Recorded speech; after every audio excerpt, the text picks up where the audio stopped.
অনেকেরই অভ্যাস আছে কাপে গরম চা দেওয়া মাত্রই এক চুমুকে পেয়ালা শেষ করে দেয়ার, অথবা সদ্য কড়াই থেকে ভেজে নামানো গরম সিঙ্গারা সমোচা অনেকেই দিব্যি খেয়ে ফেলেন।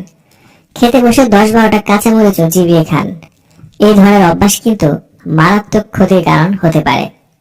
এতে জীবের স্নায়ুগুলো অকেজো হয়ে যেতে পারে। তখন তাদের খুব গরম বা খুব ঝালের অনুভব থাকে না।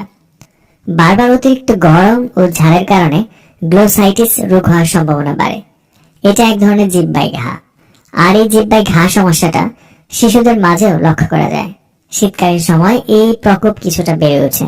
গ্লোসাইটিস হওয়ার আরো অনেক কারণ রয়েছে, যেমন অতিরিক্ত মানসিক চাপ, ডায়াবেটিস, ভিটামিন বি এর অভাব, দীর্ঘদিন কোনো রোগী যদি হাসপাতালে ভর্তি থাকে, অথবা দীর্ঘ সময় ধরে অ্যান্টিবায়োটিক খেলে, কোনো কারণে শরীরে রোগ প্রতিরোধ ক্ষমতা কমে গেলে, কিংবা সুপারি, জর্দা দিয়ে পান, সিগারেট ইত্যাদি নেশা করলে, অথবা দাঁতের সমস্যা থেকেও গ্লোসাইটিস বা মুখের অন্যান্য ঘা হতে পারে। ভিটামিন বি এর অবজনিত কারণে এই জিহ্বার অসুখ হলে বিকোনিক্স সিরাপ এতে দারুণ কাজ করে থাকে।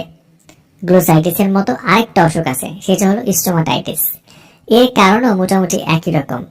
অনেকের দুটো সমস্যা একসঙ্গে হয়। স্টোমাটাইটিসে ঠোঁটের ভেতর বা উল্টো দিকে ক্ষত তৈরি হয়। শিশুদের ক্ষেত্রেও স্টোমাটাইটিস চিকিৎসাতে এই বিকোনিক্স সিরাপটি দারুণ কার্যকরী।